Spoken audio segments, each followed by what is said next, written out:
Voilà, à 10 jours du grand départ. Et il y a quelques petits problèmes mécaniques à régler, mais ça devrait être résolu dans peu de temps. Voilà, on est confiant.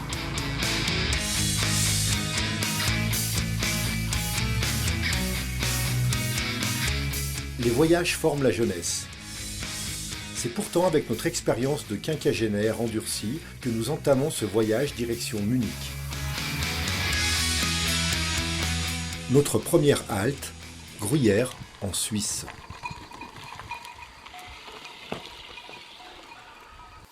On va ouvrir la bouteille de champagne pour l'anniversaire à Myriam. Parce que même en road trip, on fête les anniversaires. Alors, c'est parti.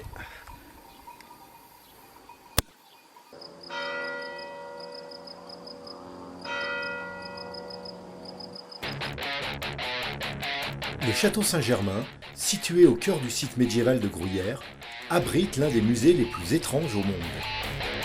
L'exposition consacrée aux œuvres de l'artiste suisse Hans Rudi Giger, né en 1940, plonge les visiteurs dans un univers de science-fiction à la fois surprenant et inquiétant. H.R. Giger s'est rendu célèbre en participant à la réalisation du film Alien dont il a créé le monstre et qui lui a valu un Oscar à Hollywood en 1980. C'est des meringues à la crème de la gruyère. Voilà, on va se régaler.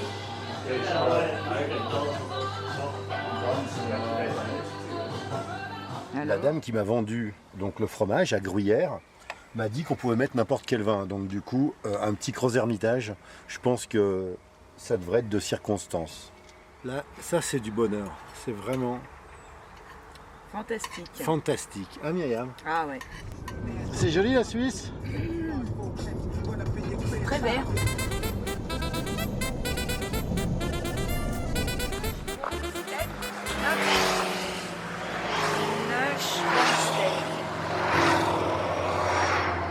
Donc là, nous allons au château de Neuschwanstein.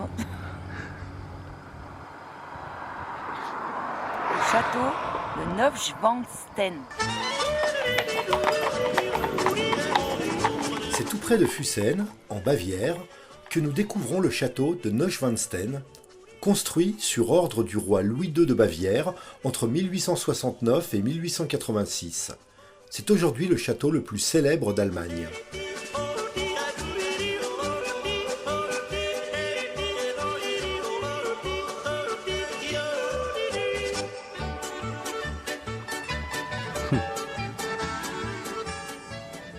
Donc là, une autre vue du château de Neuschwanstein.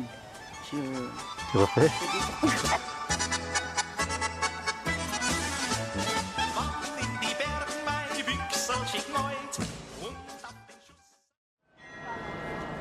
Munich, capitale de la Bavière. C'est la plus grande ville du sud de l'Allemagne. Elle est mondialement connue pour sa fête annuelle de la bière.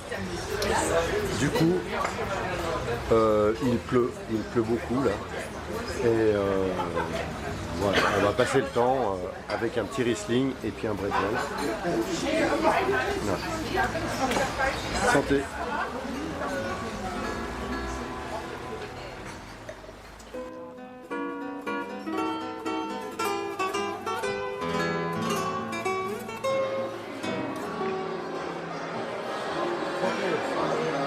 Alors, on est où là? On est là. Voilà, c'est une des brasseries les plus célèbres de Munich, où d'ailleurs on peut voir toutes les shops des buveurs de bière cadenassées.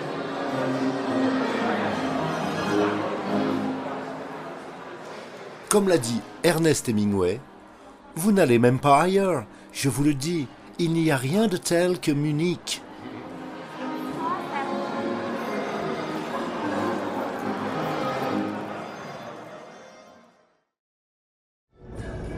Voilà donc de nouvelles aventures en Autriche, avec un temps pas terrible qui devrait s'arranger demain. Nous longeons le Danube, un des seuls grands fleuves européens, avec le Pô, à s'écouler d'ouest en est. Il atteint la mer Noire après un parcours de 2852 km. Il nous mène à Vienne, capitale mondiale de la musique. C'est sympa ça. Ouais.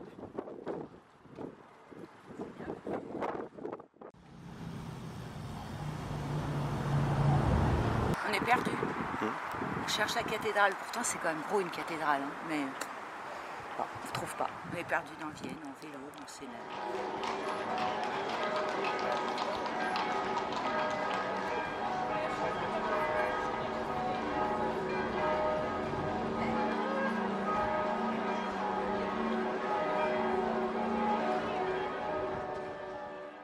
Nous ne pouvons pas quitter Vienne sans visiter le château de Schönbrunn où Mozart, âgé de 6 ans, se produisait dans la salle des glaces. On se rend compte en dépliant le plan que le château est là, tout petit, et en fait tout ça c'est les jardins, c'est énorme par rapport à la bâtisse. C'est aussi à Schönbrunn que l'empereur François-Joseph et l'impératrice Sissi batifolaient dans les jardins du château.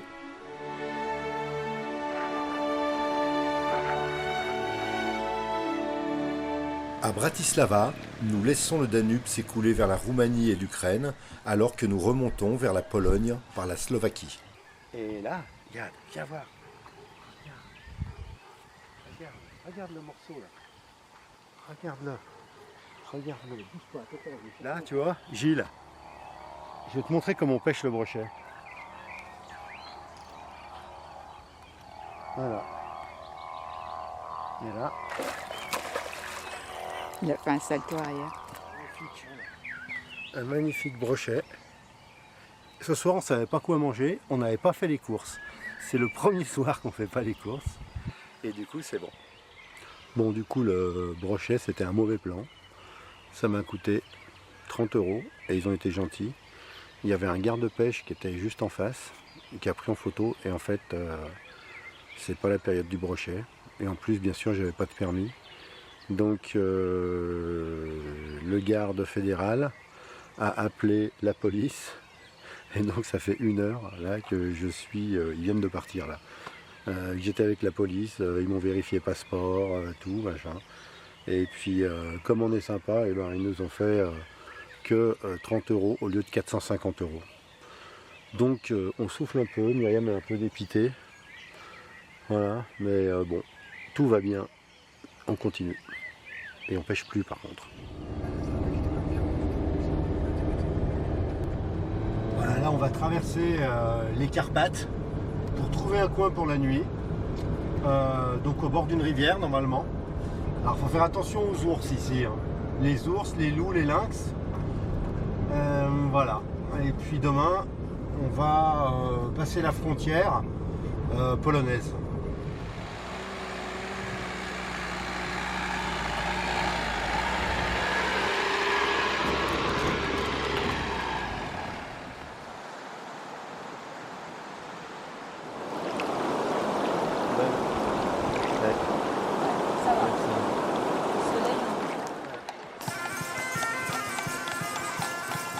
Cracovie, l'ancienne capitale de la Pologne, est l'une des plus anciennes villes du pays. C'est un véritable joyau du patrimoine culturel national qui attire les touristes du monde entier. C'est ici que nous ressentons pour la première fois la pression du conflit en Ukraine.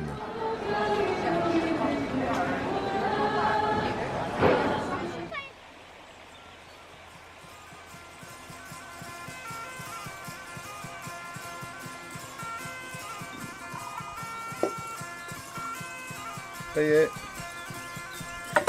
c'est ready.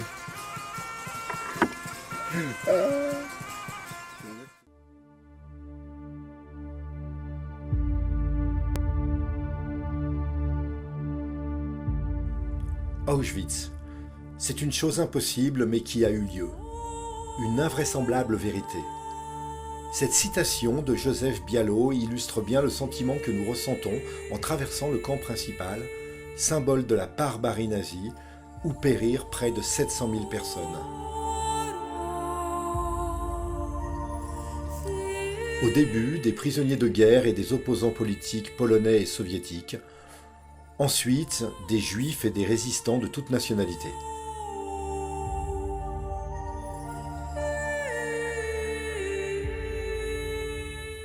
Auschwitz II, Birkenau, ouvre le 8 octobre 1941, d'abord pour les prisonniers de guerre soviétiques. À la fois camp de concentration et centre de mise à mort immédiate où périrent plus d'1 million de personnes, juifs dans leur immense majorité, mais aussi les tziganes.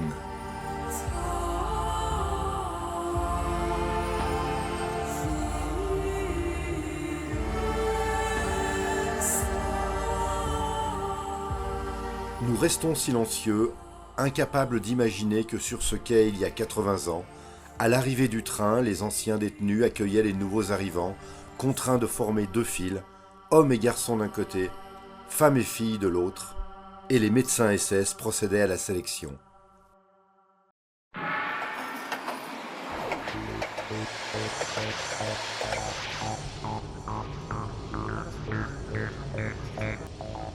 Après ce plongeon dans les heures les plus sombres de notre histoire, nous gagnons le nord de la Pologne, direction les plus belles plages d'Europe.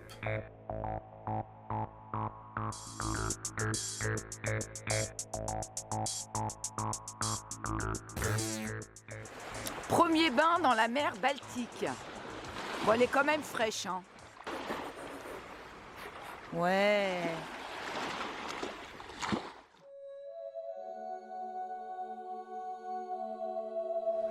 C'est quoi? C'est de la French food? Non, c'est Dutch food.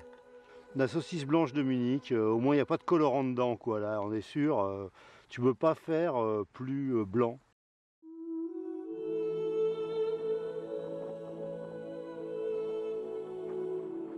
Le parc national de Slovenský, principalement connu pour ses dunes de sable mobiles, nous rappelle la grande dune du Pilat.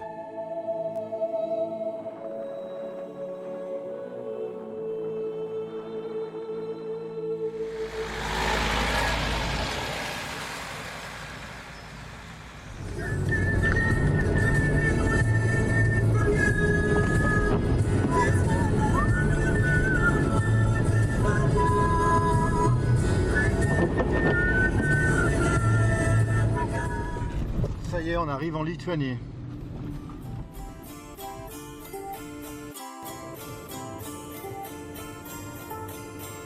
Notre périple se poursuit à travers les plaines agricoles des pays baltes. Nous ne pouvons pas traverser la Lituanie sans faire une halte à la colline des Croix, lieu de pèlerinage situé près de la ville de Šiauliai. Les premières croix ont été posées au XIVe siècle. Après la Seconde Guerre mondiale, la Lituanie fait partie alors de l'URSS. Bon alors Myriam, on la met où notre croix? Ben, par là. D'accord. Malgré l'acharnement des soviétiques à raser le site, de nouvelles croix ont continué à apparaître. En 1985, les autorités soviétiques ont renoncé à retirer les croix qui sont actuellement au nombre de 150 000, rappelant aux visiteurs la lutte d'un peuple pour la liberté de son pays. Nous voici en Lettonie. Oh putain, c'est mou. Alors ouais, c'est vraiment, tout est gorgé d'eau. Partout. La grande tourbière de Kemeri abrite de nombreuses espèces de plantes, en particulier les mousses et les orchidées. Le parc protège également les célèbres sources minérales naturelles et les boues, utilisées depuis des siècles en raison de leur nature thérapeutique. Riga, capitale lettonne, plus grande ville de la Baltique, est un mélange fascinant des fières traditions lettonnes et d'influences des divers pays qui l'ont occupée. Les pavés, c'est joli, mais en vélo, c'est vraiment galère. Ça secoue. C'est le délire, hein.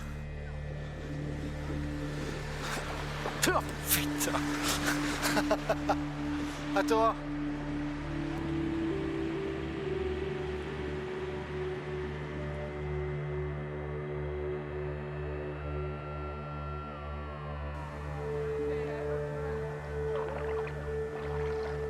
Nous suivons la mer Baltique jusqu'en Estonie.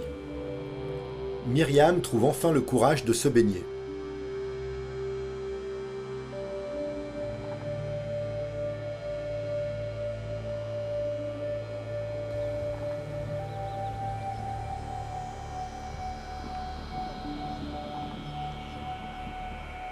elle est super chaude. Ouais, tu crois? Ouais, non. Elle est super froide. Non, mais quand on y est, ça va. Tallinn, capitale de l'Estonie, est le principal port du pays. Et encore les pavés, toujours les pavés. Nous sommes impressionnés par le parfait état de conservation de sa vieille ville médiévale.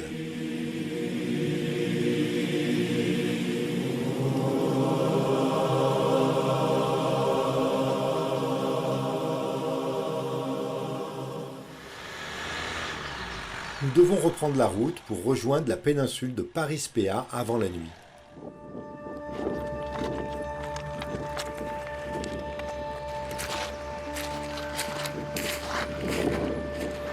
Situé sur la côte du golfe de Finlande, c'est le point le plus septentrional de l'Union européenne.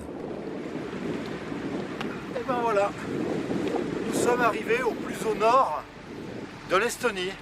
Donc en face, c'est la Finlande, Helsinki. Donc voilà, on ne peut pas aller plus loin. C'est voilà, le bout de notre montée vers le nord. Maintenant, on va redescendre et objectif la Turquie.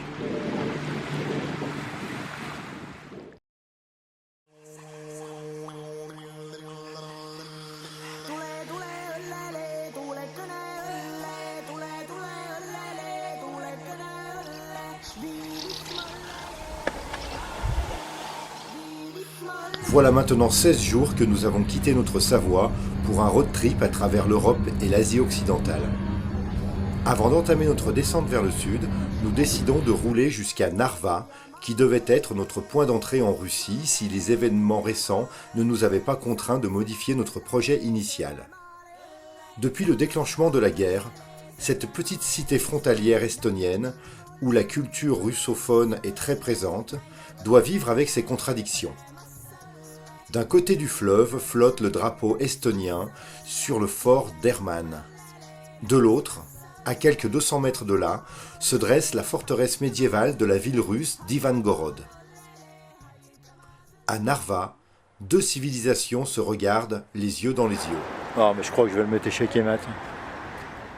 Alors, on s'approche de la frontière russe qui est totalement bouclée.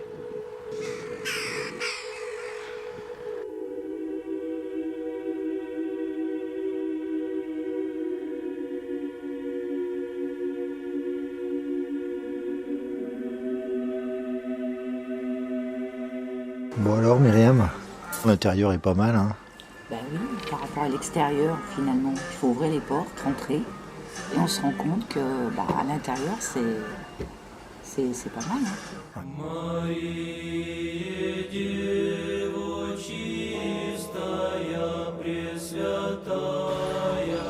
Bon allez, on va aller visiter cette église.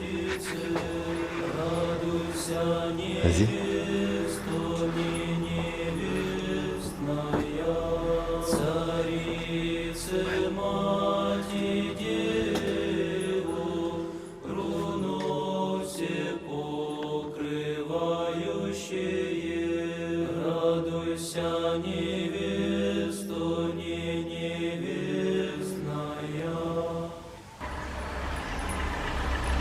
Voilà, nous allons visiter l'église orthodoxe. Putain, la maison, elle est tombée, oh. C'est quoi ce bordel, Carpentier?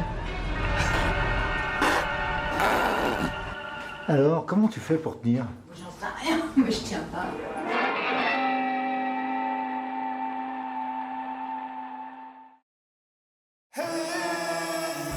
De Narva à Vilnius, il n'y a qu'un pas. Nous sommes seuls sur les routes de campagne traversant la nature sauvage des pays baltes, où de majestueuses forêts nous accueillent pour la nuit.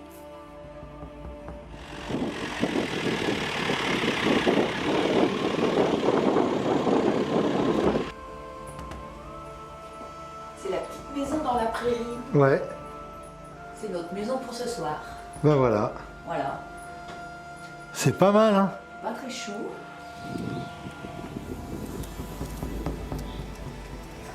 Bon, là, c'est peut-être un peu près de la flamme. Patrice.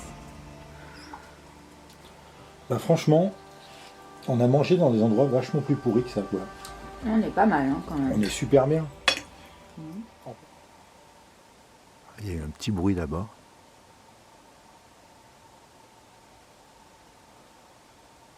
Allez, on va retourner se coucher.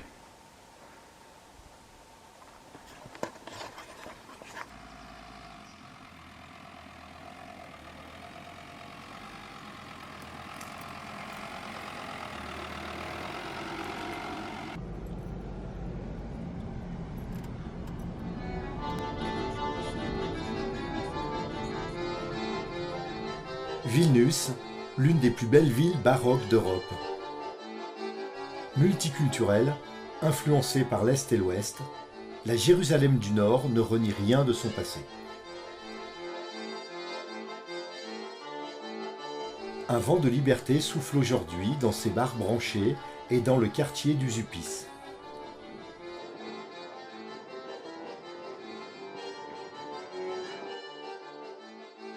Et encore des pavés. Aussi colorée et surprenante qu'un kaléidoscope, elle étonne par son éclectisme. L'art des rues est un point fort à Vilnius. Toutes sortes de pochoirs, citations et graffitis ornent les murs de la ville.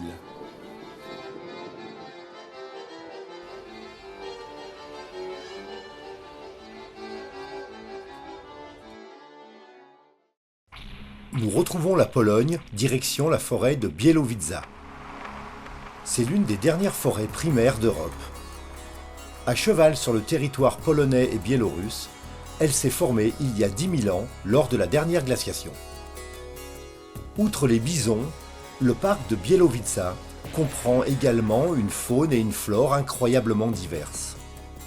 Plus de 2500 espèces différentes d'oiseaux côtoient d'autres animaux tels que des biches, des loups, des lynx et des castors. Bon Myriam, après la forêt primaire, on va essayer de trouver un peu de chaleur. J'espère. Parce que là, du coup, c'est un peu dur. Hein. Pluie, vent, froid. Je peux pas trop prendre de douche, du coup. Donc, vous n'avez pas l'odeur, heureusement. Les cigognes nous accompagnent sur les routes de Pologne et de Slovaquie.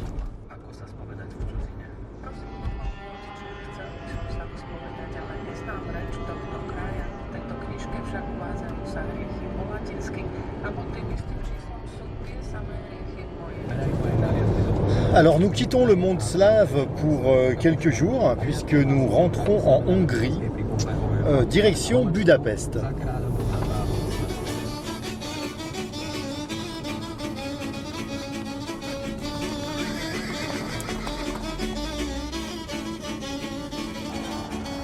Budapest, la perle du Danube, est considérée comme l'une des plus belles villes d'Europe.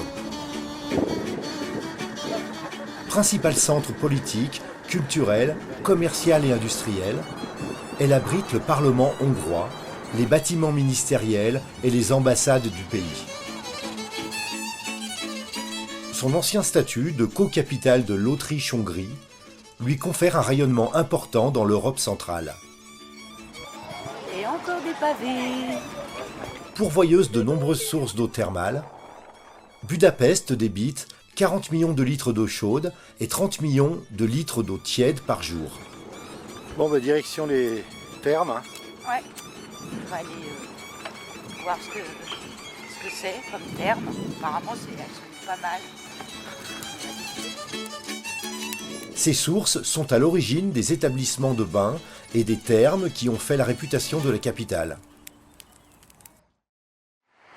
Les bains thermaux de Széchenyi n'ont pas une très longue histoire.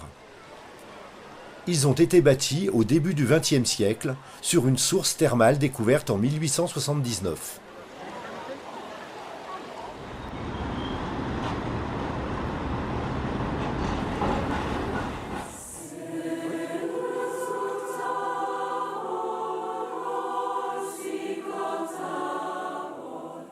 L'église troglodyte Notre-Dame des Hongrois est une église catholique romaine aménagée dans une cavité souterraine.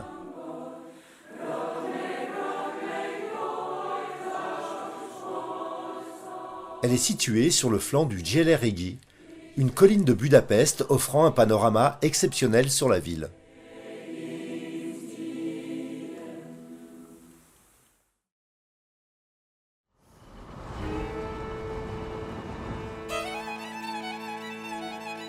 Nous laissons derrière nous les immenses plaines de Hongrie.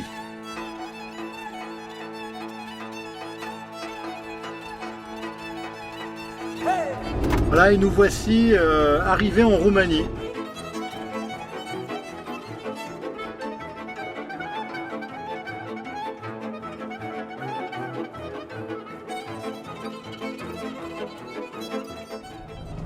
Il y a encore un passage à niveau sans barrière.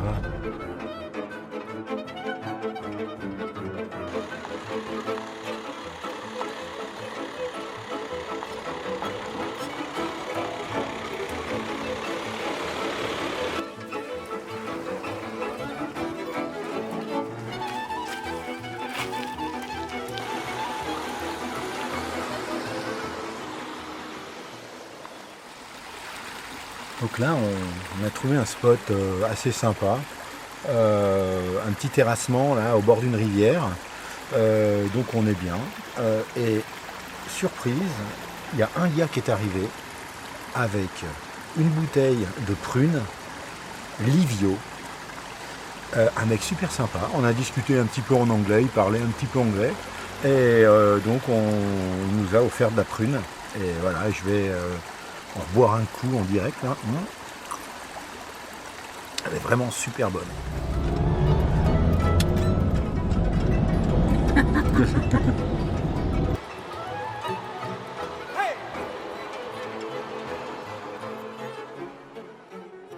En Roumanie, les maisons à allure kitsch assumée tranchent avec leurs voisines plus modestes. Ces palais roms, apparus par milliers depuis la fin du communisme avec l'enrichissement de certains Roms, sont un phénomène architectural ostentatoire, empreint d'ascension sociale. C'est à Saïsoara, ville médiévale de Transylvanie, que naquit le prince de Valachie du XVe siècle, dit Dracula.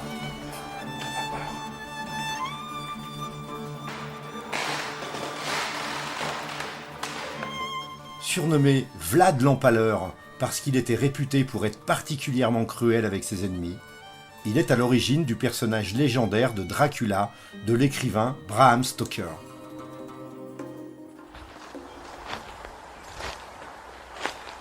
Des griffures.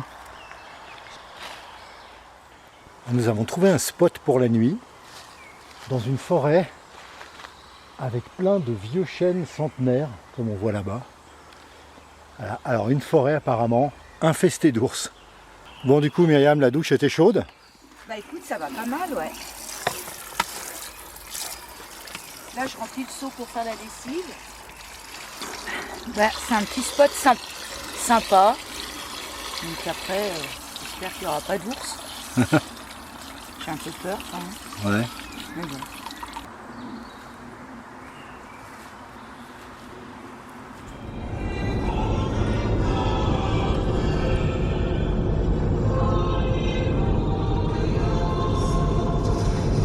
Sympa la Transylvanie, hein?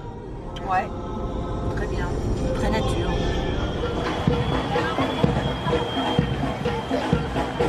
Au cœur de la Transylvanie, Březov est une ville qui vaut largement le détour. Qu'est-ce que t'as vu de beau? C'est Dracula. Je sais pas. En tout cas, il fait peur. C'est l'une des villes les plus touristiques de Roumanie en raison de l'église noire qui fait sa renommée, mais aussi grâce à sa proximité avec le fameux château de Dracula à Bran. Il est associé dans la mémoire collective à Vlad III l'Empaleur, qui n'y a probablement jamais séjourné.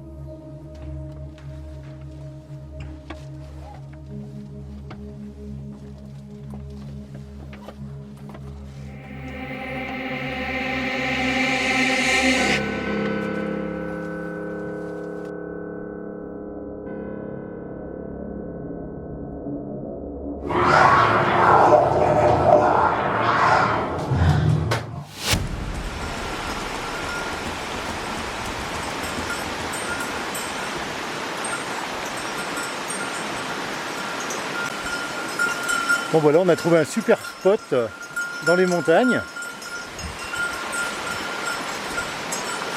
au milieu des vaches et d'un âne. Lui, il va nous bouffer la couette. Oh, non. Psst. Déconne pas. Donc là, on se fait un petit apéro local. On a trouvé donc des fromages du coin. Alors, ce fromage, je me suis renseigné, hein, c'est de ce qu'on appelle la branza de Burduf. Voilà, c'est un fromage de mouton ou de chèvre, donc il n'y a pas de pressée non cuite, cerclé, donc avec de la peau de mouton. Et c'est vraiment, vraiment excellent. C'est vraiment super bon. Surprenant même.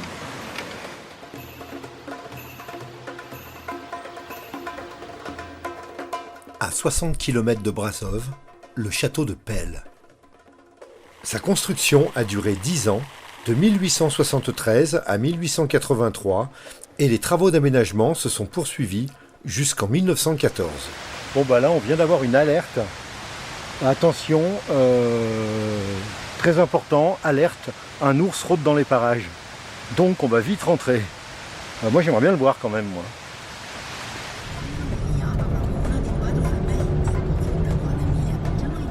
Putain, là ce qui est con, c'est qu'on a un peu de vent, par contre on a une vue imprenable. Est-ce qu'on monterait pas encore? Vas-y pour voir. Et puis on fait demi-tour. Ouais. C'est un peu raide, hein.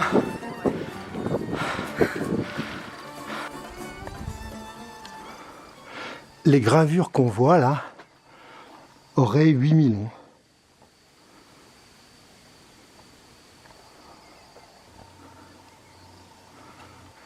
Une vallée impressionnante. C'est un plateau gigantesque. On voit tous les champs de blé d'ailleurs au fond, hein.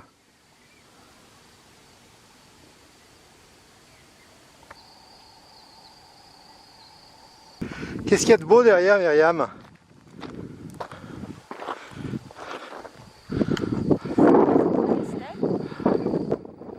Ouais.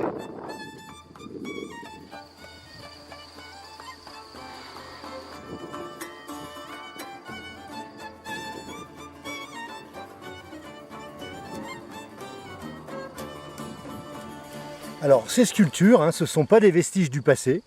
Les premières ont été réalisées en 1986 par les élèves de l'école d'art de Buzău.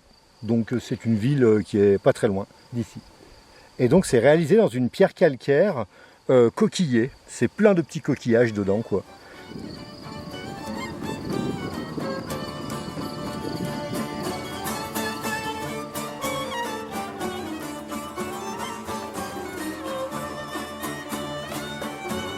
Nous continuons notre traversée de la campagne roumaine avec la sensation d'avoir basculé 100 ans en arrière.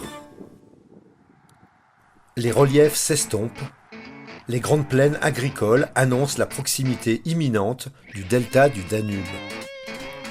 Voilà, mais on va prendre le bac et on ne sait pas du tout comment ça se passe. Là, il y a une billetterie. Alors, combien ça nous coûte, ça même 32 lei. Donc 32 lei, ça. Ça représente, je sais pas, 6 euros. 5-6 euros. D'accord.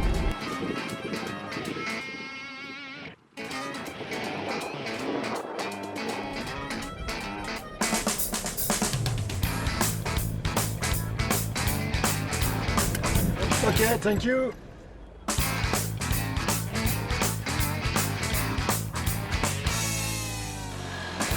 Et voilà, une croisière sur le Danube pour 6 euros.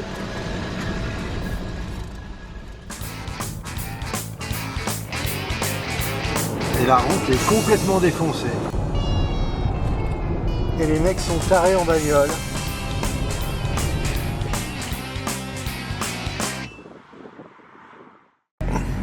Du coup, on prend un tout petit bac. Ouais, c'était pas prévu, mais bon. C'est pas prévu pour aller au camping.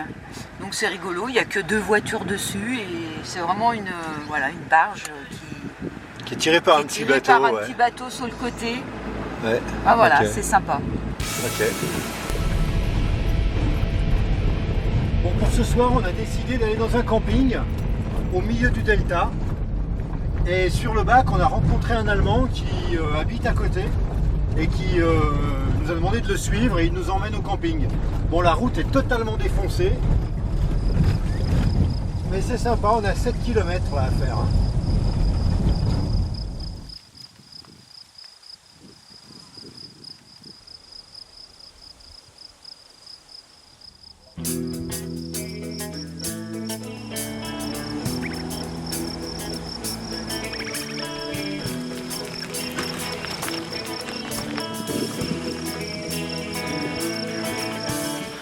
Elles sont tranquilles là.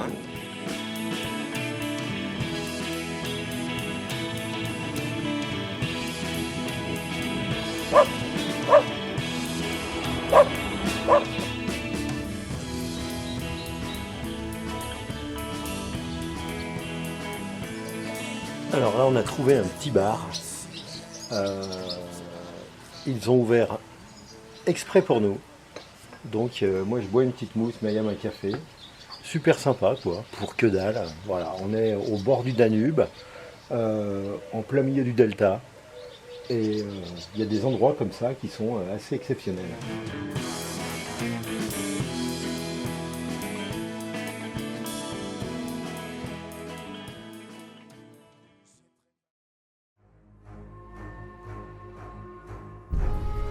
Entre les Balkans et les Carpates, à la frontière ukrainienne, les eaux du Danube se jettent dans la mer Noire en formant le plus vaste et le mieux préservé des deltas européens. Nous embarquons à bord de la petite barque à moteur d'un pêcheur local en direction du lac Martin, au cœur du delta.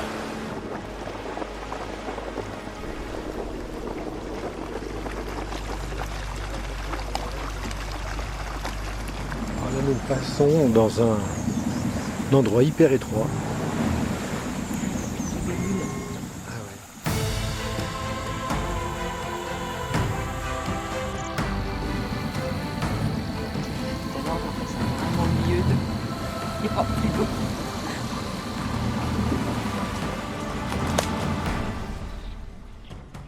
Ces innombrables lacs et marais abritent plus de 1200 espèces de plantes, 300 espèces d'oiseaux comme le pélican blanc, le cormoran pygmée, les ibis falcinelles et 45 espèces de poissons d'eau douce.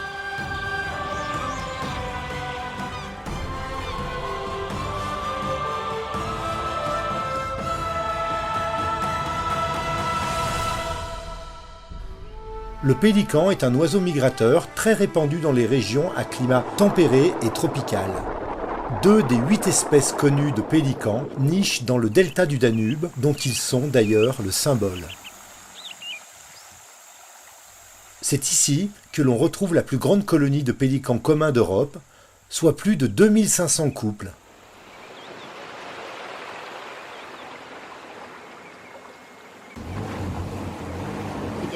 Et ça passe, hein.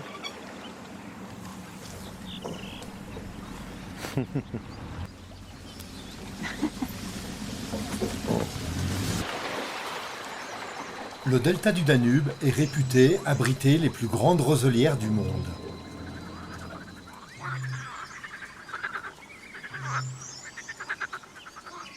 Ces canaux et les méandres des bras du fleuve sont propices à la reproduction des poissons, des tortues et des grenouilles.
Nous laissons le delta du Danube et le lac Razim pour rejoindre les plages de sable de la mer Noire.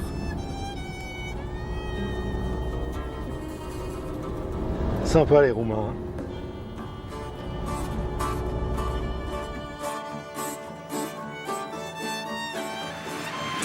Donc voilà, ça y est, après la mer Baltique, la mer Noire, c'était notre objectif. Donc voilà, ça y est, on y est.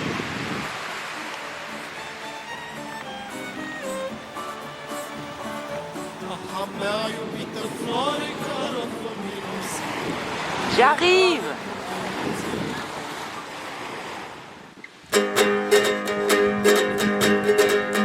Well, that's alright, mama. That's alright for you. That's alright, mama. Just any way you do. That's alright. That's alright. Nous sommes maintenant en Bulgarie, où nous avons eu un mal de chien à trouver du yaourt. Ah putain, là c'est tombé dans la nuit là. Ouais. Il pleut de plus en plus, et l'humidité gagne maintenant l'intérieur de notre van.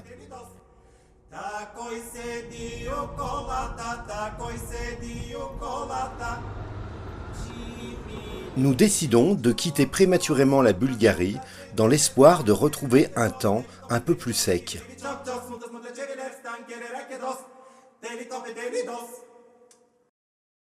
Cap vers le sud, à la découverte d'un pays de lumière aux multiples splendeurs encore préservées, la Turquie.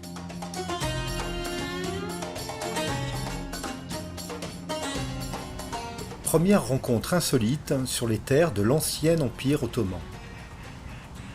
Ce petit écureuil terrestre, le Soulik d'Europe, nous ouvre les portes d'Istanbul, autrefois capitale chrétienne de l'Empire byzantin sous le nom de Constantinople.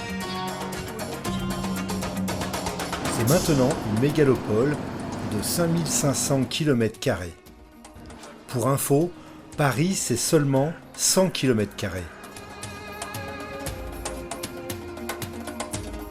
Sultanahmet, c'est le cœur de la vieille ville.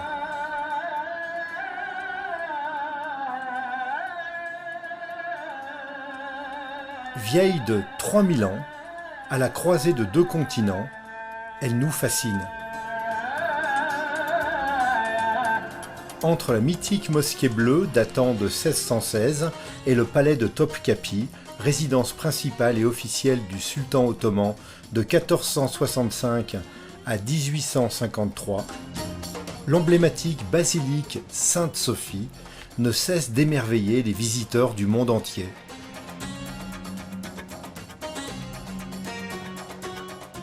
Construite au VIe siècle, elle est le lieu de culte des chrétiens jusqu'au XVe siècle. Le croissant et les minarets témoignent de la transformation de la basilique en mosquée après la prise de Constantinople par le sultan Mehmet II. Aujourd'hui, Sainte-Sophie est un musée. Qu'est-ce qu'on fait là? On cherche un... On cherche. Ouais. Eh oui. Mais on va trouver. Ouais.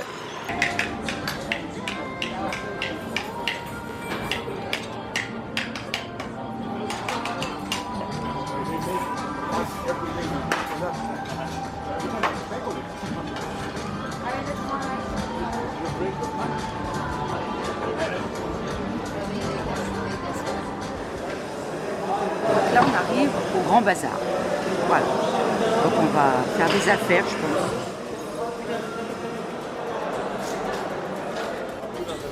Nous ne pouvons pas quitter Istanbul sans flâner dans l'un des plus grands marchés couverts au monde, le Grand Bazar. Ouais. Avec un super thé. Et avec un gars super sympa. Welcome.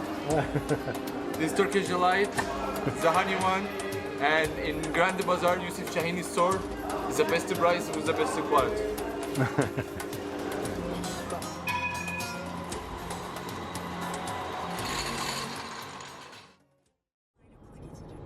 Nous l'avions rêvé. Ce matin, nous passons le Bosphore qui relie la mer Noire à la mer de Marmara et marque avec les Dardanelles, la limite méridionale entre le continent asiatique et européen. Mais cette journée ne se déroulera pas comme nous l'avions imaginé. Et on essaye de rejoindre un spot là, qui a l'air sympa, dans du sable au bord de la mer. Mais le GPS nous fait passer par des toutes petites routes. On fait des zigzags dans la nature, ça monte, ça descend, ça vironne. Bon, c'est sympa quoi, faut pas que ça dure trop longtemps. Hein.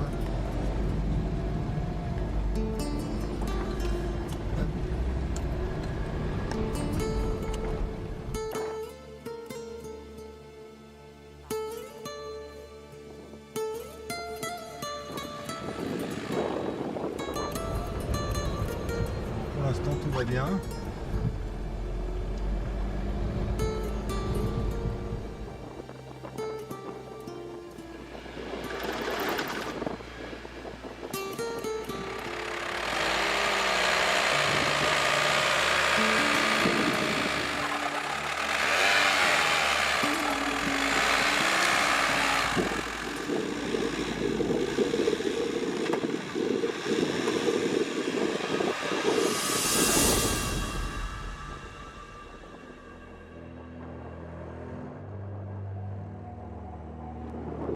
Bon, mais qu'est-ce qui se passe, Myriam? Hein?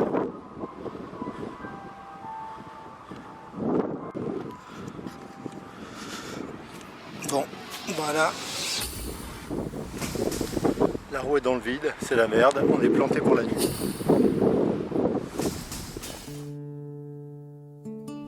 Dès l'aube, je traîne mon vélo dans le sable jusqu'à la route.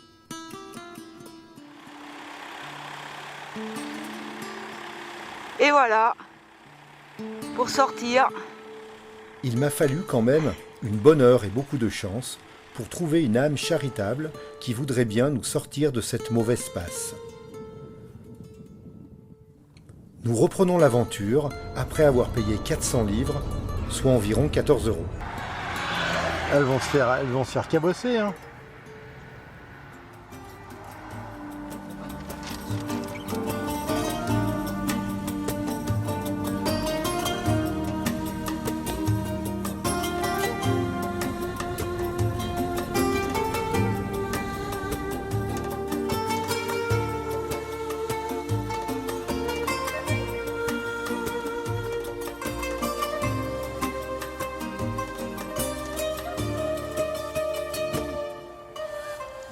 Notre objectif est de rejoindre le lac de Van sur le grand plateau arménien.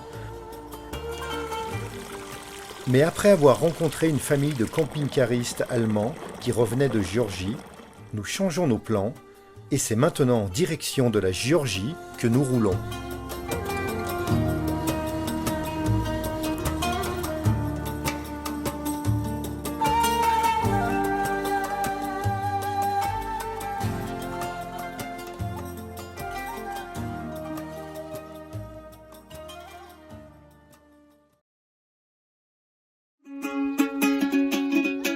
Une file de camions de plusieurs kilomètres nous accompagne jusqu'à la frontière. Située au pied du Caucase, sur les rives orientales de la mer Noire, aux confins de l'Europe et de l'Asie, la Géorgie est clairement et profondément européenne dans l'âme.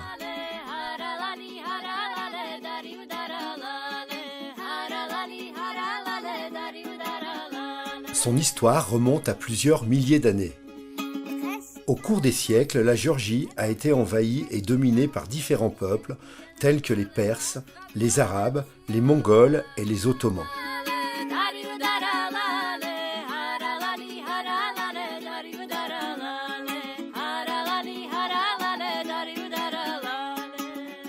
Tombée sous la domination de l'Union soviétique, elle retrouve son indépendance en 1991. Aujourd'hui, la Géorgie est un pays en développement avec un riche patrimoine culturel et historique.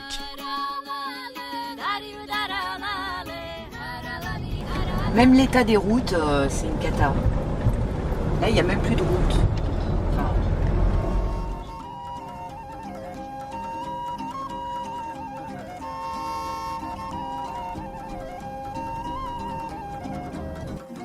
Bon bah là on a pris une route secondaire, hein.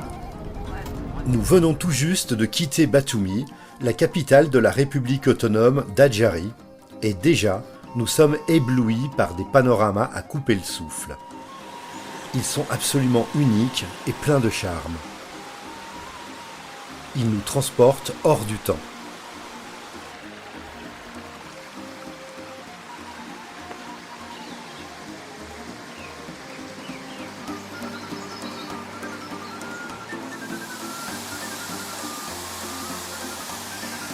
C'est chaud là.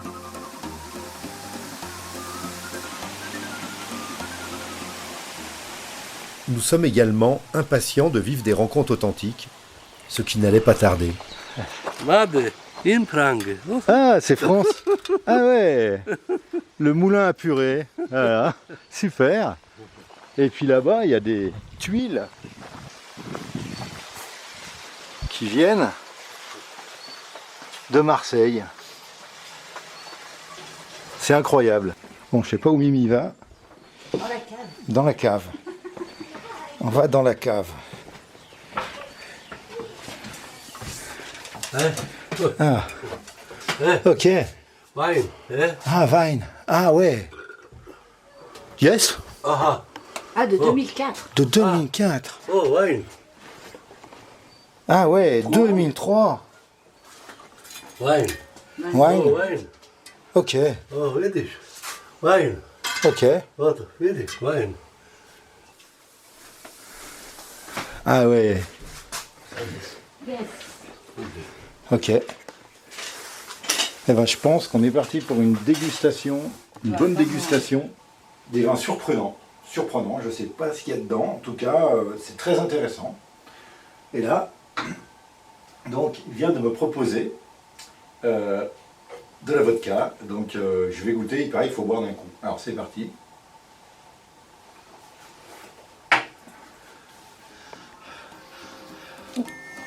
Ah, là, ça fait du bien. Merci. Merci beaucoup.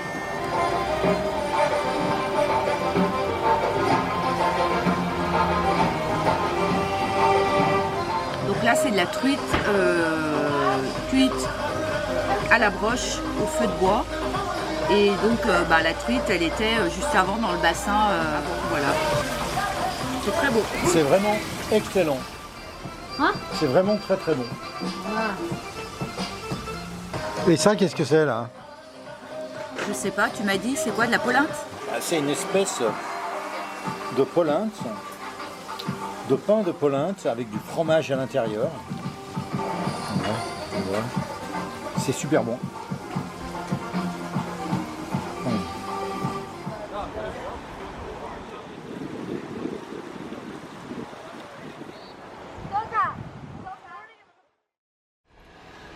Nous continuons notre périple direction Tbilisi, malgré les conditions difficiles. Totalement défoncé. Nous roulons lentement, essayant d'éviter les trous et les rochers. Les 4 roues motrices de Tom sont mises à rude épreuve. C'est la seule route, hein. C'est la route principale. C'est pas, on n'est pas parti dans des chemins pour aller. Ah non. C'est Zouz, non, là c'est la c'est- départementale. La tension est palpable dans l'habitacle. La piste chaotique nous mène à plus de 2000 mètres d'altitude jusqu'à la station de ski de Goderzi. La nuit tombe et un vent glacial secoue notre van. Myriam est à bout de nerfs. Je pose ma caméra et prends le volant dans l'espoir d'atteindre un endroit sécurisé où nous pourrons passer la nuit. Après 6 heures de piste interminable, nous apercevons les lumières du monastère de Zarzma. Une vague de soulagement nous envahit. Nous stationnons sur la petite place pavée de ce monastère orthodoxe du Xe siècle. Soudain, une silhouette mystérieuse émerge d'une porte dérobée. Il s'agit d'un moine vêtu de noir, imposant comme un joueur de rugby et arborant une barbe digne de Sébastien Chabal. Sans prononcer un mot, il nous indique, à l'aide de gestes, que nous pourrons visiter le monastère demain. Au matin, nous sommes éblouis par la découverte du site. On m'a bavé dessus. Myriam vient de se faire lécher Le pantalon par un gros chien. L'impression de remonter le temps nous submerge. Des cochons en liberté tournent autour de notre vanne. Comme par enchantement, le moine de la veille nous ouvre les portes du monastère.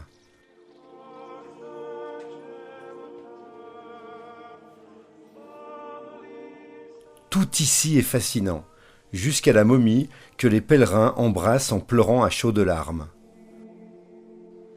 On la voit bien la route ici. Comme on fait.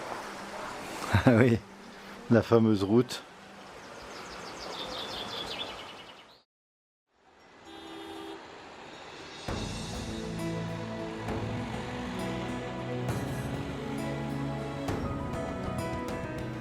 Le château de Rabati est un remarquable exemple architectural.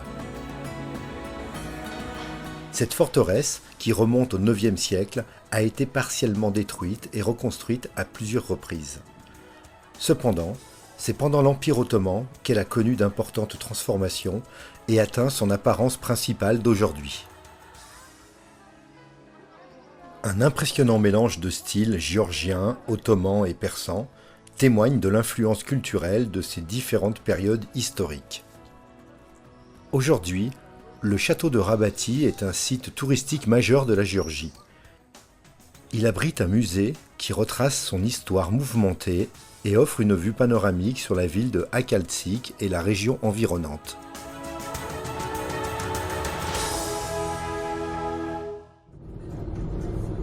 Nous reprenons la route de Tbilissi, la capitale. Tbilissi.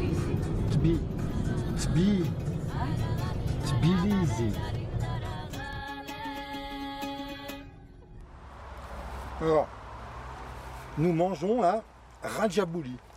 Rajabouli, c'est une sorte de galette avec du fromage frais de vache à l'intérieur. C'est super bon. Voilà, c'est le repas de midi. C'est bon, Rajabouli? C'est bon. Et quand t'as mangé ça,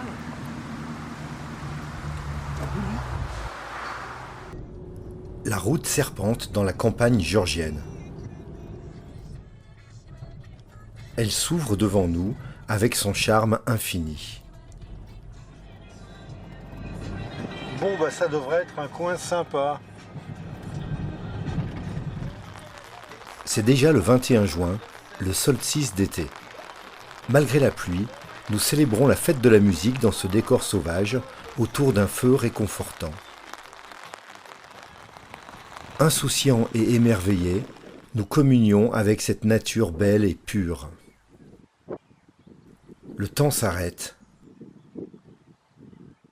Ce voyage est un retour à l'essentiel.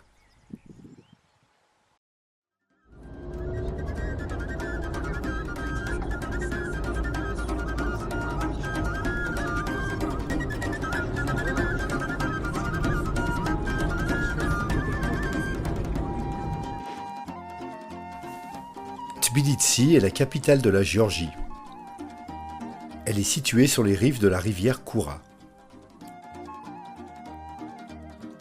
Connue pour son riche patrimoine historique, la ville est renommée pour ses charmantes ruelles pavées, ses églises orthodoxes et sa forteresse médiévale.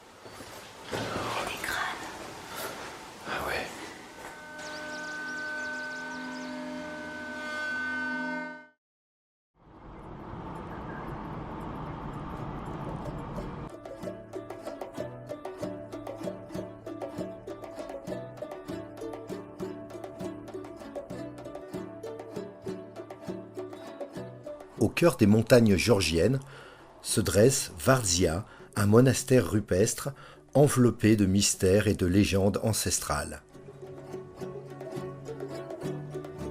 Taillée dans la roche, cette cité troglodyte semble être le fruit d'une magie millénaire.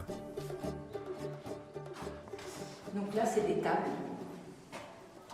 Ces multiples grottes et ces innombrables fresques murales nous transportent dans un univers parallèle où le sacré et le profane se mêlent sublimement.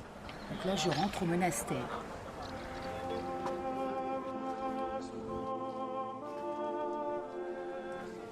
On est sous la terre là. Ouais.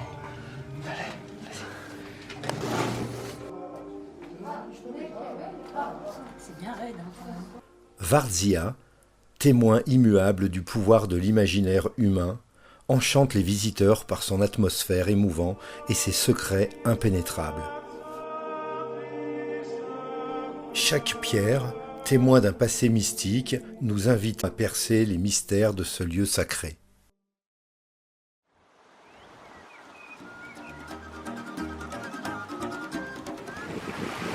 Alors là, une grande leçon de cuisine. Faut pas regarder ce qui se passe autour du foyer. C'est miné par les bousses de vache. C'est le délire. Il y en a de partout. Bah ouais, on est dans la nature, hein, c'est normal. Ce soir au menu, c'est du cochon de Géorgie. C'est super bon.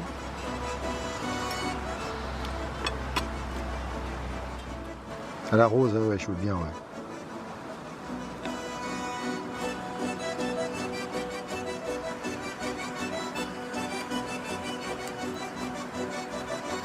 Oh.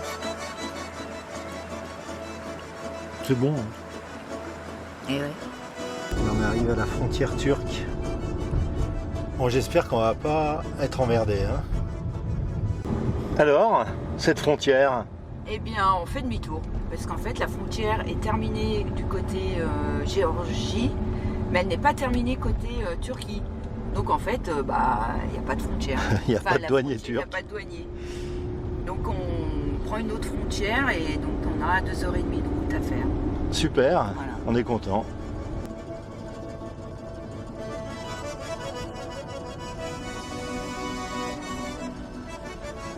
Malgré les routes tumultueuses, les paysages grandioses ont ébloui nos yeux à chaque détour. C'est un véritable paradis pour les amoureux d'aventure. Et du coup, on double tout le monde là. C'est des camions, moi je fais des camions. Je suis pas un camion. C'est du délire. C'est gavé de camions. Comme d'hab. De camions à perte de vue. Oh là là. Et là tu te mets sur la gauche. Là. Gauche. Bon ben on est bloqué à la frontière. Il y a 50 camions devant nous. 300 derrière, heureusement. On attend.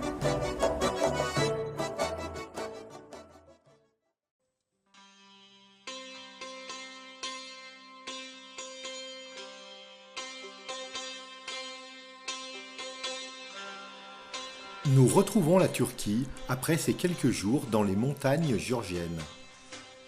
Le haut plateau arménien s'ouvre sur notre route. Déjà, les premiers villages se dessinent à l'horizon, évoquant un passé empreint d'histoire et de tradition.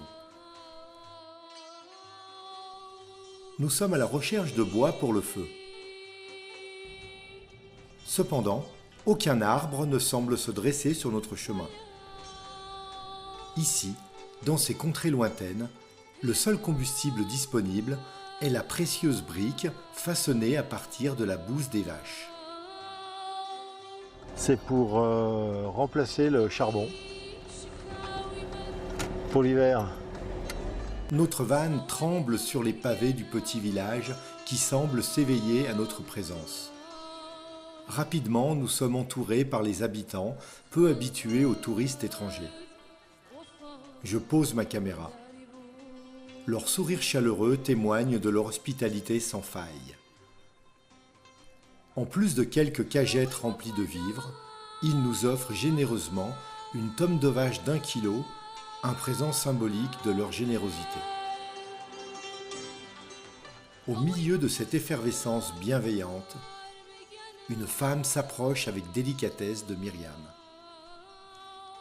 Elle retire son voile et lui demande d'être prise en photo avec sa famille. L'instant, suspendu dans le temps, révèle toute sa magie.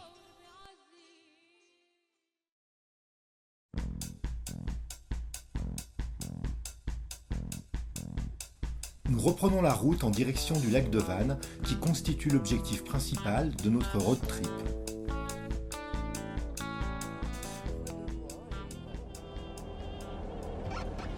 Ah, attention la vache. La région se déploie gracieusement sur le plateau anatolien et le haut plateau arménien, dévoilant un paysage montagneux d'une beauté à couper le souffle. Le sommet le plus élevé, le mont Harara, se dresse majestueusement à une altitude vertigineuse de 5165 mètres. Le climat qui règne ici est de nature continentale, avec des étés chauds et des hivers rigoureux qui ajoutent une touche de féerie à ce paysage enchanteur. Dans cette région, majoritairement habitée par les Kurdes, les autorités turques refusent catégoriquement de reconnaître l'appellation de Kurdistan, lui préférant le terme de région de l'Anatolie du Sud-Est. La présence de nombreux checkpoints est un témoignage flagrant de la tension politique qui règne en ces lieux.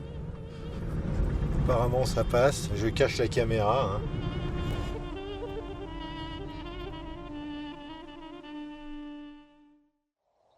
Les jours à venir s'annoncent empreints de promesses. Des rencontres exceptionnelles, parfois insolites, viendront tisser le fil de notre aventure, la rendant ainsi encore plus mémorable. Bon, ce soir on a un copain, là. Un chien errant sûrement. Et puis bah voilà, on voulait montrer les fromages qu'on nous a donnés. Donc on l'a coupé en deux parce qu'il ne rentrait pas dans le sac. Ce jus très foncé, très rouge, c'est du salgam suyu et c'est du jus à base de carottes rouges, betteraves, navets, carottes, enfin tout. Et fermenté un peu. Ouais, c'est très traditionnel, mais apparemment ils en boivent dans toute la Turquie. Istanbul, il y en a. Ouais. Et c'est raide, hein, c'est raide.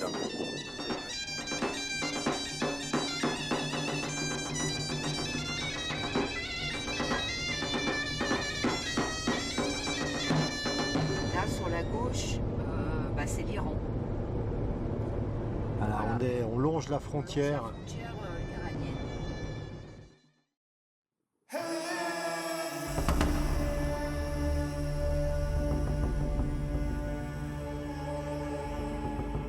Le lac de Van, appelé en turc Van Gölü, joyau turquoise niché au cœur des montagnes majestueuses de l'est de la Turquie, éveille l'imagination des aventuriers en quête de découverte. 5 fois plus grand que le lac Léman, ses eaux scintillantes d'une beauté envoûtante semblent garder les secrets d'un passé lointain. Entouré de paysages sauvages et préservés, le lac offre un refuge aux voyageurs intrépides, prêts à explorer ses rives mystérieuses et à se laisser envoûter par son charme. Au lever du soleil, Volkan, un jeune vacher au regard pétillant, fait une entrée majestueuse avec son troupeau. Pendant la journée, il vient nous rendre visite à plusieurs reprises, suivant le rythme imposé par ses vaches. Et ce matin, il nous amène du thé. Superbe rencontre, Volkan.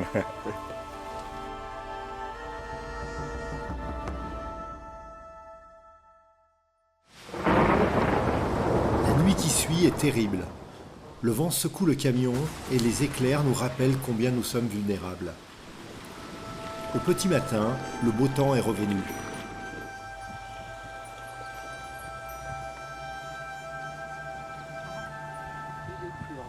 Volkan nous accueille avec du fromage et des yaourts. Sa présence réconfortante ajoute une saveur particulière à notre voyage. Et toi, tu parles kurde ou turc? Ici. Les deux? Ici. Yes.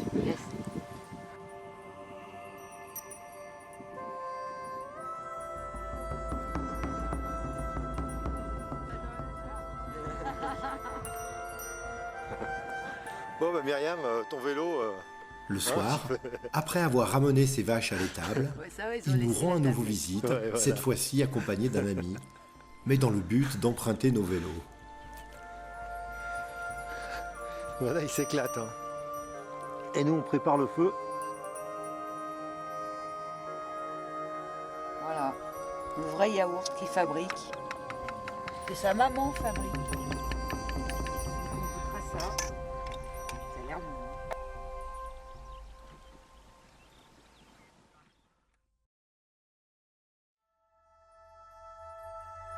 Sur ce lieu extraordinaire, nous faisons également la rencontre de Nadine, le compagnon de Mia, une blogueuse célèbre qui partage ses expériences de voyage à travers le monde sur le web. Il nous indique un lieu magique à ne surtout pas manquer de l'autre côté du lac, le Nemrut Golu. Là-bas, nous allons vivre une expérience des plus cocasses qui restera à jamais gravée dans nos mémoires. Cependant, nous n'y sommes pas encore et le lac nous promet encore d'autres rencontres.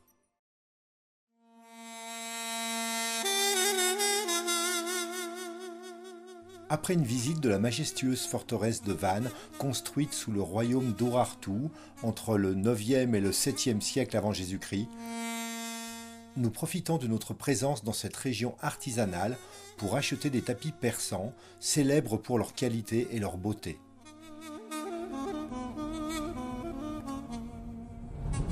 Et c'est reparti pour de la piste. Il nous faut reprendre notre route, impatients de rencontrer d'autres habitants du lac.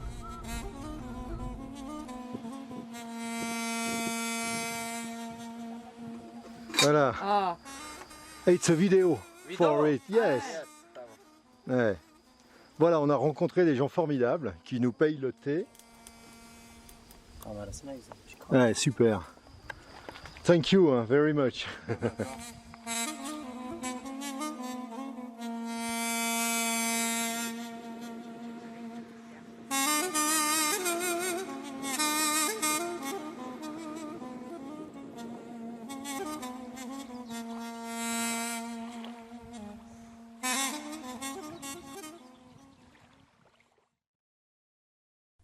À l'ouest du lac de Van se dresse le Nemrut, un volcan dormant qui s'élève fièrement à une altitude de 3050 mètres. Occupant la caldeira elliptique du volcan, le Nemrut cratère Golu est le deuxième plus grand lac de cratères au monde.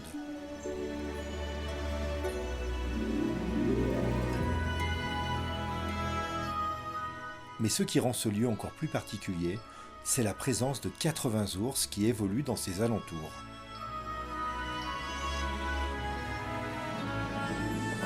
Entre les deux lacs, il y a une cabane en pierre. Un homme en sort. Il s'appelle Fevzi. Nadine nous avait parlé de lui il y a quelques jours. Very nice. Autour d'un thé, évidemment, il nous explique sa vie dans le cratère et sa cohabitation avec les ours. Puis, il nous emmène au bord du petit lac pour une thalasso hors du commun.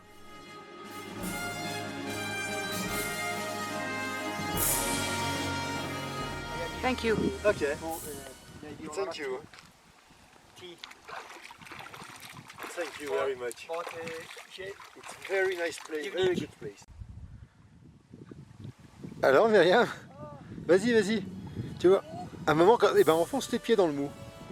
L'eau est plutôt froide, mais le contact de nos pieds avec la boue chaude est très agréable. Bon, c'est sympathique, hein. Magnifique. J'espère que ça va partir. Je vais pas rester comme ça.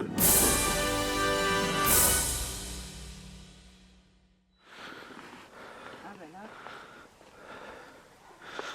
ben là, Là, là il y a des ah, il y a des belles crottes d'ours. fraîches. Ouais. Là aussi. Après une visite du cratère, nous retrouvons Fevzi dans sa cabane. Un minibus s'approche.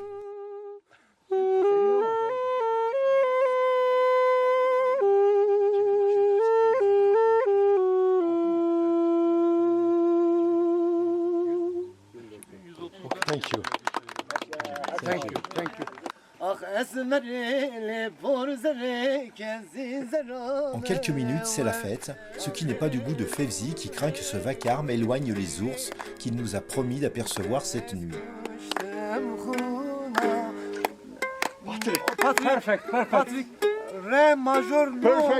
Nos nouveaux amis kurdes finissent par regagner la ville à la nuit tombante, nous laissant seuls avec notre hôte. Dans sa cabane, qui ressemble plus à une grotte, j'ouvre une bouteille de vin géorgien. Voilà. Là, on est à un endroit exceptionnel, dans le refuge du volcan. Video. Yes. Okay. Yes, Very nice. I take video for we road trip. Yes, very nice. Le vieux poêle à bois crépite. Fevzi nous explique qu'à Istanbul, il est physiothérapeute et nous propose une séance. And it's a very good place. Yes. Pardon.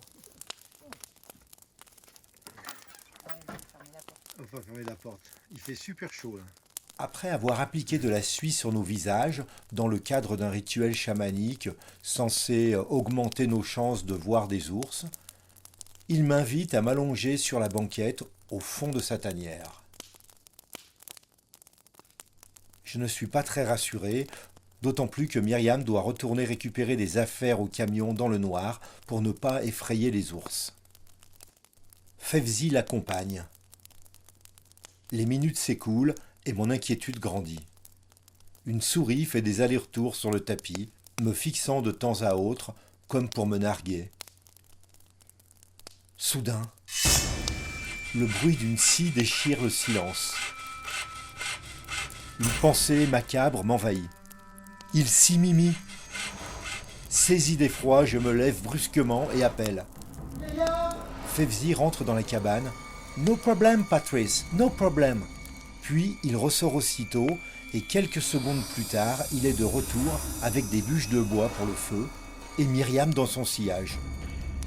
Nous n'avons jamais été autant heureux de nous revoir. Elle explique qu'au moment où elle s'apprêtait à nous rejoindre, un bruit surgit d'un buisson. L'ours. Elle s'enferma dans le camion jusqu'à l'arrivée de Fevzi qui lui dit « Patrice problème !» À ce moment, elle pensa que la physiothérapie s'était mal passée pour moi. Mais maintenant tout va bien et nous pouvons enfin commencer la séance. À 3 heures du matin, après cette physiothérapie musclée, nous dormons profondément dans notre van. Un grognement nous réveille en sursaut.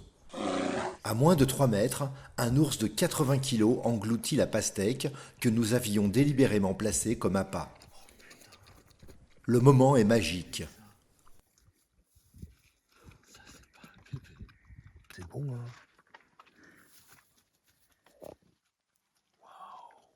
Waouh. Myriam, cette expérience avec les ours, avec l'ours du coup. Ben franchement c'était impressionnant quand même. Hein. Mais T'as pas eu peur? non, parce que ça a l'air tout gentil, donc on n'a pas peur, mais puis on était dans le camion aussi. Ouais. Mais génial. À 3 mètres de nous, Ouais, super. la fenêtre ouverte. Nous avons passé 2 jours hors du temps, coupés de la civilisation, sans réseau et dans un endroit peu commun. Après s'être arrêté boire un thé, nous avons rencontré Amit qui nous a trouvé à manger, donc un kebab excellent.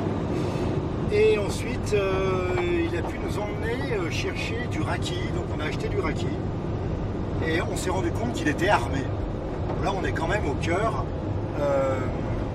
d'une région qui est contrôlée par le PKK. Et il nous a fait comprendre que lui était vraiment kurde et pas turc. Un mec super sympa. Mais voilà, les gens sont armés ici.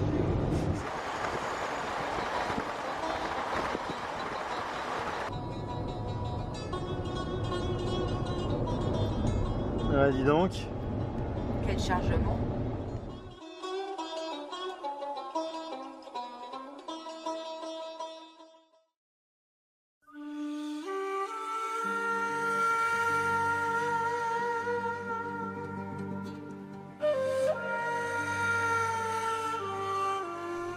L'Euphrate, Fleuve mythique aux 1000 légendes, coule doucement comme un rubis étincelant dans la lumière du soleil couchant.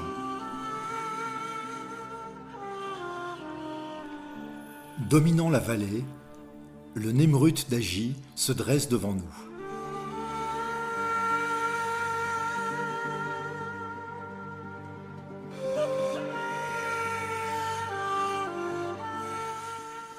Les statues monumentales et le tumulte de 150 mètres de diamètre et de 50 mètres de hauteur, datant du 1er siècle avant Jésus-Christ, nous laissent sans voix.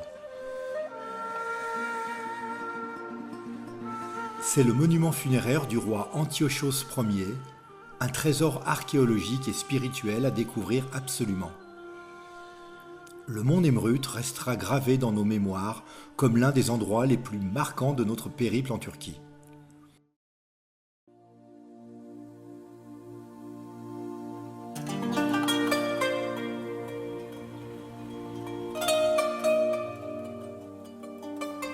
Entre ciel et terre, des monolithes se dressent. Gorem est une terre de magie et de merveilles naturelles où les paysages lunaires se mêlent à la splendeur des formations rocheuses sculptées par le temps. Nous explorons chaque recoin de cet incroyable site.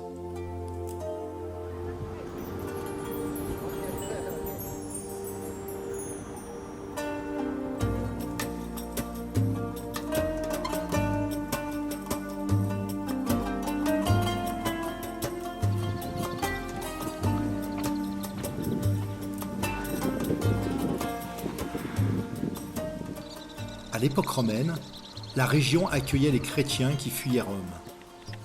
Mais son histoire pourrait remonter à l'ère hittite, entre 1800 et 1200 avant Jésus-Christ. Et là, apparemment, ce serait l'écurie. Voilà, c'est le délire.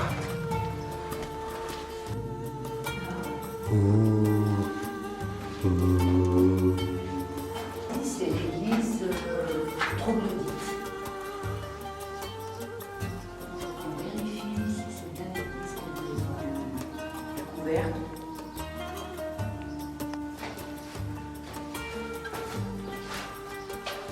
Et là, la chapelle, t'arrives à éclairer quelque chose?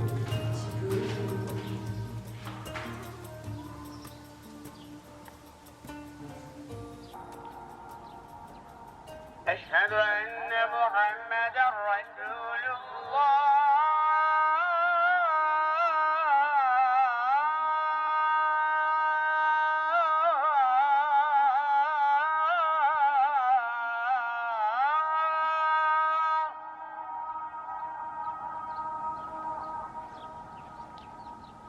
أشهد أن محمدا رسول الله.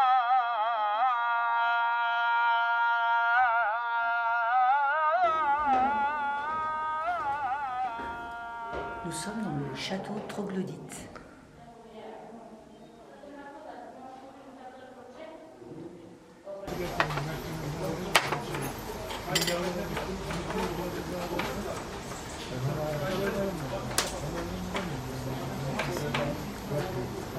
Ouais, super.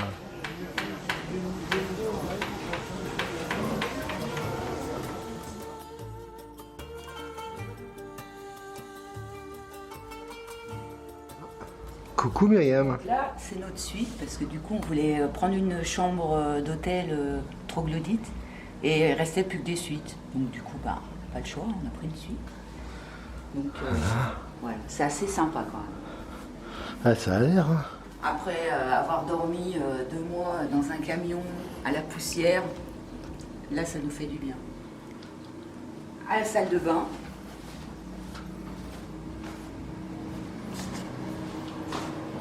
Donc, assez spacieuse quand même. Ah ouais, Ça nous change de... c'est vrai. Tu veux la même? Ouais, pourquoi pas.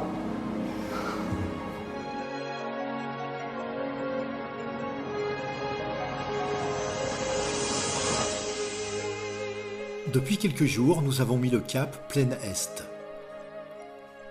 Chaque journée apporte son lot de surprises, chaque virage révèle une nouvelle merveille de la nature. Le lac Tuse, 3 fois le lac Léman, s'étend à perte de vue, tel un miroir géant reflétant le ciel infini.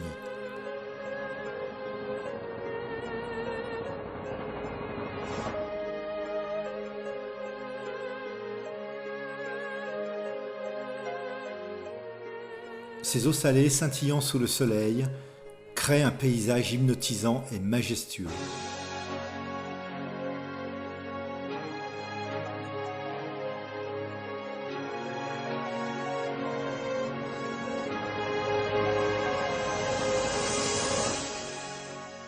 Nous avançons lentement, laissant derrière nous les souvenirs de nos aventures passées. Partout, ils vendent des chèvres et des moutons. Eh bien, direction Antalya, nous traversons les montagnes Taurus.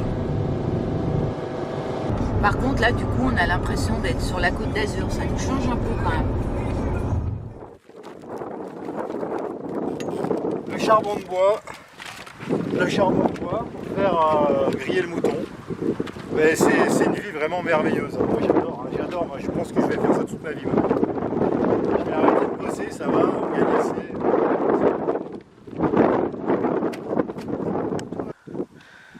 Alors, pendant qu'on était en train de faire à bouffer, un superbe scorpion jaune qui est venu nous voir. Délire. Sacré bestiole. Tac.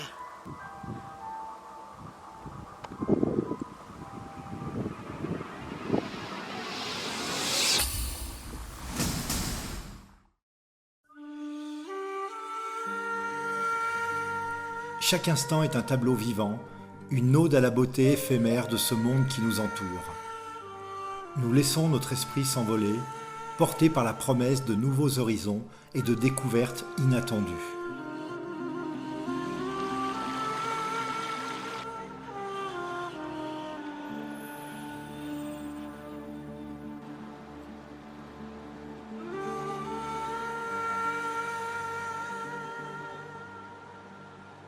Les eaux cristallines des bassins de travertin blanc de Pamukkale, composés principalement de carbonate de calcium précipités par les eaux thermales riches en minéraux, coulent comme de la soie sur les pentes escarpées.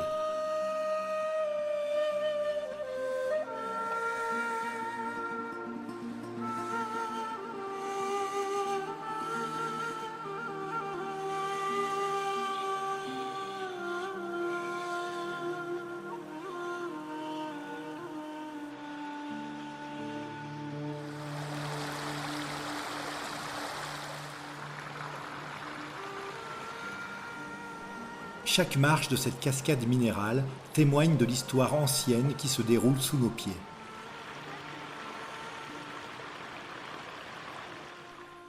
Au sommet de ce parcours naturel, la fontaine de Cléopâtre jaillit, semblant garder les secrets de la reine égyptienne qui autrefois aurait fréquenté ces lieux.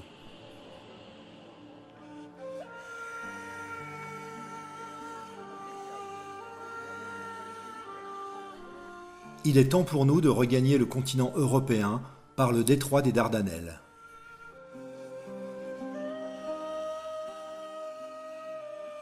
Au-delà des paysages, c'est vraiment les gens qui nous ont marqués par leur accueil, leur générosité sans rien attendre en retour.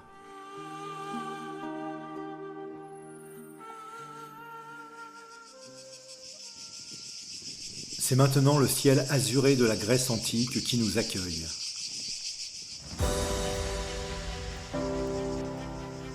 Les ruines ancestrales gardent les secrets des héros qui ont marqué son histoire. Nous parcourons toute la côte, de la Macédoine au Péloponnèse. Calimera.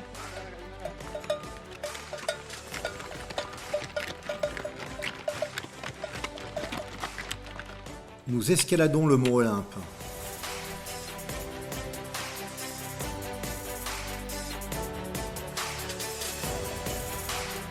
Nous découvrons des trésors archéologiques.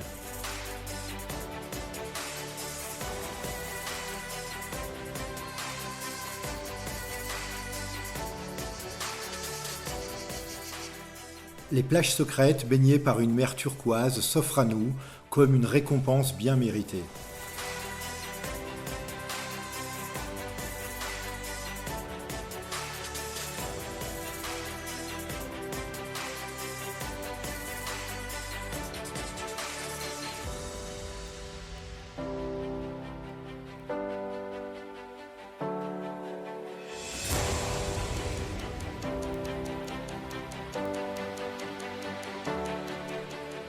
Nous retrouvons Dorine et Florent à Athènes, qui embarquent demain pour Paros.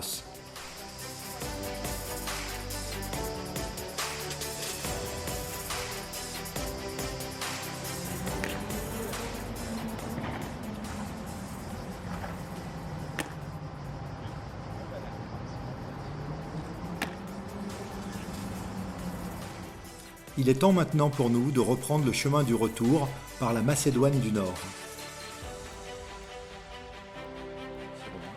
C'est très très reposant.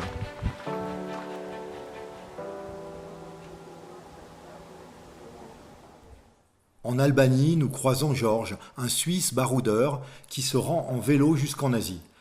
Génial, hein. Ouais, il y en a beaucoup qui sont surpris, ils disent c'est un vélo bizarre, voilà. Mais ça c'est un vélo. Son courage et sa détermination nous ont impressionnés. Allez, courage, salut Georges. L'année prochaine, on se voit. Oui, au Bourget.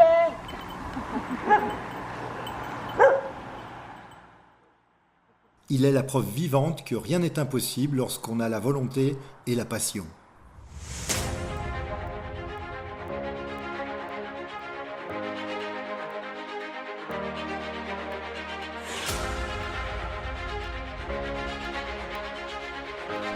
Nous passons les montagnes du Monténégro,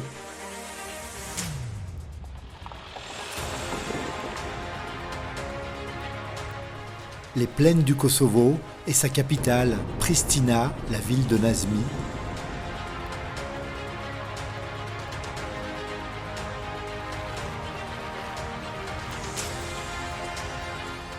la Serbie, la Croatie, la Slovénie, puis l'Italie où Myriam retrouve le village de son grand-père.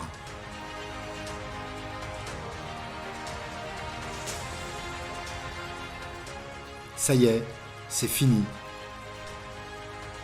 En fait, pas tout à fait, puisque Christine et Pierrot nous attendent au bord du lac du Mont-Cenis avec la fondue savoyarde qu'ils nous avaient promis il y a 4 mois. Nous avons fait bien plus que voyager. Nous avons embrassé l'âme d'une terre qui nous a accueillis à bras ouverts, réveillant en nous des émotions insoupçonnées et des souvenirs gravés à jamais dans notre cœur.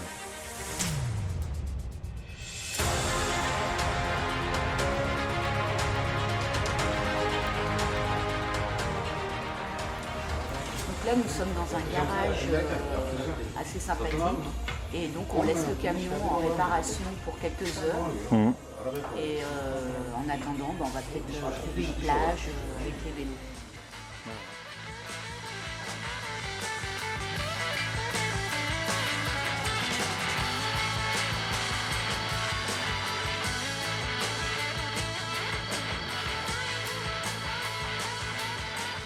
Elle est élastique.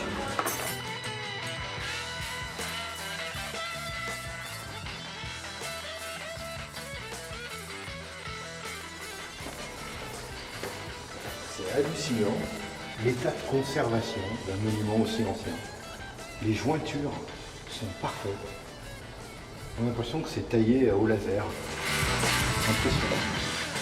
Nous sommes à Izmir, devant l'horloge, un bâtiment fabriqué par un architecte français.